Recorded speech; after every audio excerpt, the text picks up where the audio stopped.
poucas palavras. Um olhar sobre o mundo, a vida e a sociedade, à luz da Palavra de Deus, com Augustus Nicodemos. Bem, gente, estamos aqui mais uma vez, graças a Deus, para mais uma edição do nosso programa Em Poucas Palavras, que já tem quase um ano aí, tá chegando. Tem alguns desafios pela frente aí para, quem sabe, mudar um pouquinho o formato, enfim, algumas coisas estão sendo pensadas, pelo menos aqui nos bastidores. Logo, logo chega para você que está nos ouvindo. Como vai, pastor? Oi, Nathan, graças a Deus, tudo caminhando com a misericórdia do nosso Deus bondoso. Minha saudação aí aos nossos ouvintes e agradecendo a Deus pela audiência do programa, que tem sido muito boa, e também o feedback, né, que a gente recebe das pessoas pelas mídias sociais, e-mails, agradecendo e dando testemunho de como o programa tem abençoado suas vidas. Isso nos alegra muito, muito, muito mesmo.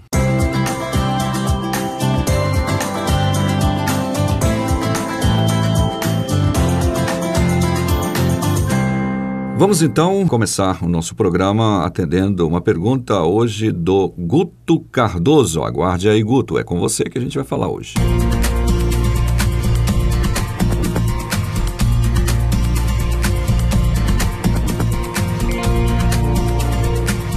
O Guto Cardoso, pastor, ele diz: eu tenho uma dúvida em relação ao que Paulo diz em 1 Coríntios capítulo 8, mais especificamente quando no versículo 13 ele fala sobre comer e escandalizar o irmão, enfim, não comer a carne ou comer, né, para que o irmão não se escandalize. E nos dias de hoje ele diz: até que ponto devemos nos atentar fielmente a este versículo, tendo em vista que quase todas as coisas fazem com que alguns irmãos se escandalizem, segundo ele diz aqui, não é? Tá certo. E ele diz: é muito bom acompanhá-lo e está aí esperando as palavras esclarecedoras do comentarista do programa Em Poucas Palavras. Pastor. Guto, minha saudação para você, minha oração que Deus o abençoe, Deus o ajude, Deus lhe dê sabedoria para entender a sua palavra e praticá-la. Bom, o que está escrito, está escrito. E o que valeu na época do apóstolo Paulo, vale até o dia de hoje para nós também. Para nós a Bíblia é infalível, inerrante palavra de Deus, não é? Você disse, será que aquilo que foi escrito naquela época vale para nós hoje, não é? E é claro que vale. O problema todo, Guto, está na interpretação dessa passagem, a maneira como ela é popularmente interpretada. Antes de chegar e dar a interpretação dessa passagem, no meu entendimento, como eu entendo que a passagem é, eu preciso dar um pano de fundo aí de 1 Coríntios 8, para a gente poder entender o que é que Paulo disse e por que ele disse. O que é que estava acontecendo? Lá na cidade de Corinto, havia muitos templos dedicados aos deuses pagãos. E o culto que havia naqueles templos era muito parecido com o culto que havia no Antigo Testamento, no culto que Deus havia revelado através de Moisés aos israelitas. Sobre o que é que eu estou falando? É a questão dos sacrifícios. No Antigo Testamento, como nós sabemos, a Bíblia é muito clara sobre isso, parte do culto a Deus consistia nos sacerdotes sacrificarem animais que eram trazidos pelos israelitas para pagamento dos seus pecados. E esses animais, eles eram escolhidos, não era qualquer tipo. Coisa, né? Lá, né? Era geralmente o melhor do rebanho, tinha uma certa idade, certa especificidade, não podia ter determinados defeitos. E tinha todo um ritual em que o sacerdote oferecia o sacrifício, né? Ele tomava aquele animal, matava, derramava sangue, o sangue não podia ficar no animal, e depois ele cortava determinadas partes, queimava algumas, outras partes, como o esterco e pele, tudo era levado para fora, não é? Do arraial, no tempo do tabernáculo e do templo, né? Na época que ele foi construído. E aí as partes nobres, elas eram divididas. O sacerdote ficava com um pedaço, que era a porção dele. O israelita ficava com outro pedaço. E terminou. Era isso aí. Mas a pergunta é, qual era o destino da carne? O que é que acontecia depois, né? Muita carne, né? Muita carne, muita carne. Então, o israelita ele tinha algumas opções. Ele podia ali mesmo no templo, se alegrar com sua família. Inclusive há referências a isso, né, de que ele levava a família, oferecia os sacrifícios, e ali mesmo no átrio do templo tinha, eu vou chamar de churrasqueiras, né, onde ele assava aquela carne e comia junto com sua família, se alegrava, dando graça a Deus e tudo. Ou ele podia levar a carne para casa. E lá em casa, então ele também faria lá, usaria como comida e tal, chamava seus amigos e tudo mais. Natsa, isso que acontecia em Israel era a mesma coisa nos templos pagãos na época do apóstolo Paulo. Lá em Corinto havia templos dedicados a vários deuses pagãos e os rituais que eram feitos lá eram muito similares ao que acontecia no Antigo Testamento. Então, como é que funcionava? Vamos imaginar, o templo da deusa Diana. A deusa Diana era adorada em toda a Ásia, né? O templo dela estava em Éfeso, mas ela tinha também adoradores lá na cidade de Corinto. A deusa Diana. Aí o adorador da deusa Diana ia adorar, ia oferecer os seus sacrifícios, ele escolhia um animal, lá na cidade de Corinto, escolhia um melhor animal e ia no templo. O sacerdote de Diana matava o animal e ele dividia o animal.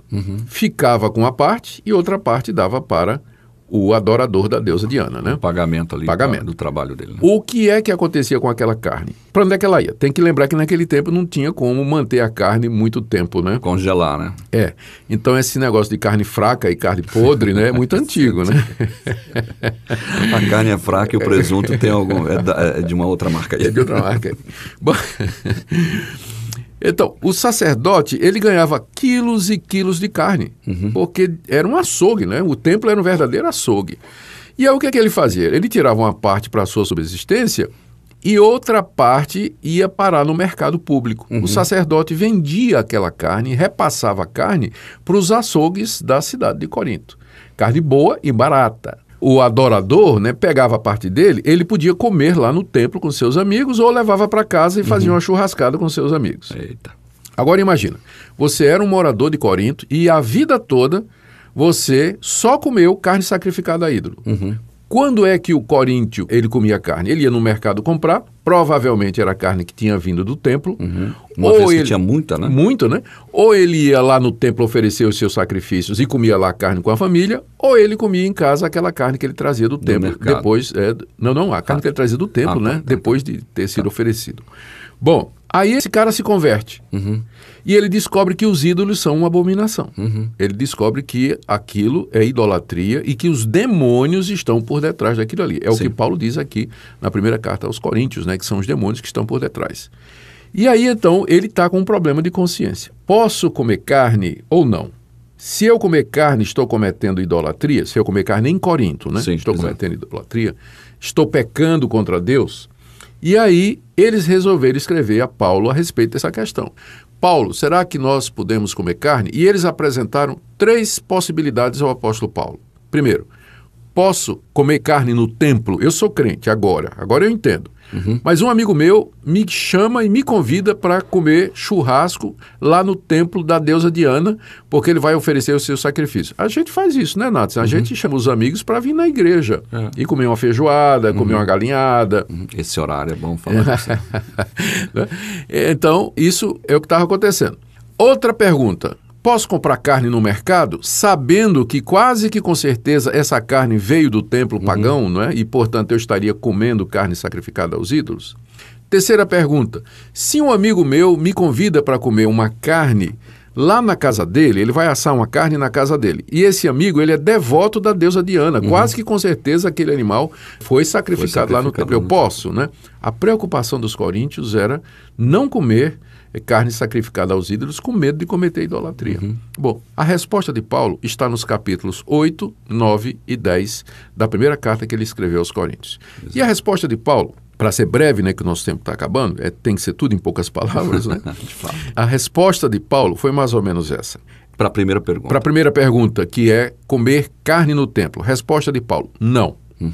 Você não pode ir ao templo pagão, sentar-se lá nos átrios do templo da deusa Diana e comer carne que ali está sendo sacrificada aos ídolos, porque isso configura adoração, isso configura idolatria. Então, resposta à primeira pergunta, posso comer carne no templo? A resposta é não. A segunda pergunta, posso comer carne comprada no mercado? Resposta de Paulo, sim, Porque uma vez que a carne saiu do ambiente de culto, ela é carne. Ela não fica impregnada de influências, de maldições, nada, né? Ela saiu do ambiente do templo pagão, então ela é carne. Você não pergunte nada, vá no açougue, compra carne, leva para casa. De onde veio essa carne? Não pergunta, para não levantar problema de consciência com outras pessoas, né? Então, compre à vontade e leve para casa. Terceira pergunta: se um amigo meu me convidar para comer carne e eu sei que aquela carne foi sacrificada a ídolo e eu vou para a casa dele, como ou não? Resposta de Paulo: sim e não. Então, sim por quê? Ele diz: coma de tudo o que se põe na mesa, sem nada perguntar por motivo de consciência. Mas se tiver alguém que você levou, outra pessoa que disser isso é carne sacrificada ao ídolo, então não coma. Não porque a carne está contaminada, mas por causa da consciência da pessoa que ele avisou.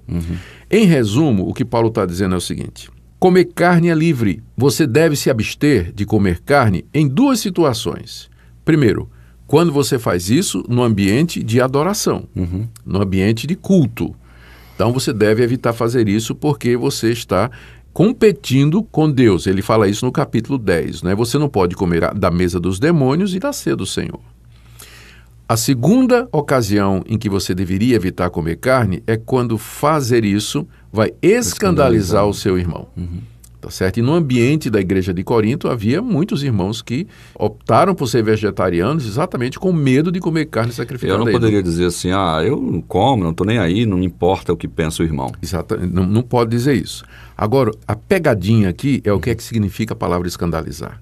Então, eu vou ler aqui o que Paulo escreve no capítulo 8, onde ele trata exatamente dessa questão. Ele diz que a carne em si não é problema nenhum, o que os ídolos nada são nesse mundo, que Deus é o Senhor de todas as coisas, mas ele diz, veja, eu estou lendo o verso 9, veja que a sua liberdade não seja de algum modo um tropeço para os fracos. Quem são os fracos? São aqueles irmãos que tinham escrúpulos de comer aquela carne com medo de estar praticando idolatria. Mas você sabe que a carne não é nada em si, né? Você está livre para isso. Aí ele diz, se alguém te vir sentado à mesa em templo de ídolo, não será a consciência do que é fraco induzida a participar de comida sacrificada a ídolo? E assim, por causa do teu saber, perece o irmão fraco pelo qual Cristo morreu.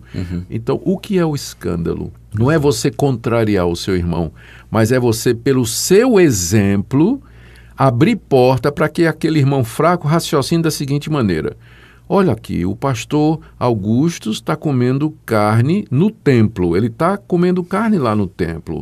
Não é? Então, se ele pode, eu também posso. E aí ele vai e come e a consciência o acusa, porque ele não está preparado para isso. A consciência o condena. Então, o tropeço é esse. O escândalo é fazer tropeçar. Fazer tropeçar o seu irmão. Não é contrariar a opinião dele. Agora vamos lá para a pergunta que está no verso 13.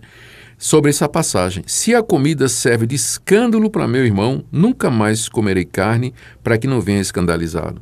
O escândalo aqui é você, pelo seu exemplo, levar seu irmão a cair. E aqui se aplica não somente à carne, mas a qualquer outra coisa dentro da área da liberdade cristã. Desse que ele está falando, quase tudo faz com que alguns irmãos se escandalizem. Tem que saber se esse escandalizar está fazendo o irmão fraquejar na fé. Isso. Então eu me abstenho. Eu nunca vou fazer isso. Por exemplo, se a gente for deixar, Natsan, a consciência do fraco ditar a ética da igreja, a gente não vai para a praia, a gente não usa bermuda, a gente não joga bola, a gente não vai ao cinema, a gente não come carne, nós vamos virar monge no deserto. Então é óbvio que essa passagem não está dizendo isso. Ela está dizendo que a gente deve evitar, pelo nosso exemplo, levar o irmão fraco a tropeçar.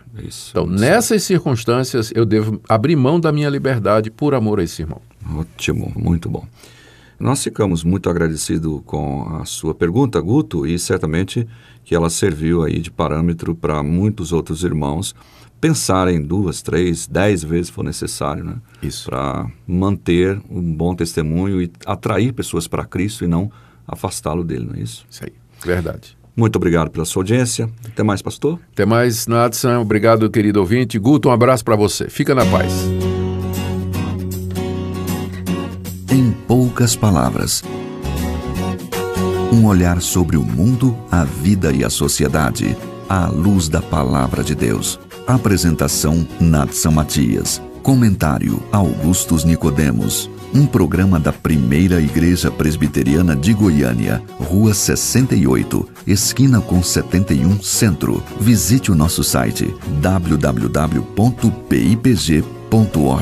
Apoio Seminário Presbiteriano Brasil Central, Goiânia.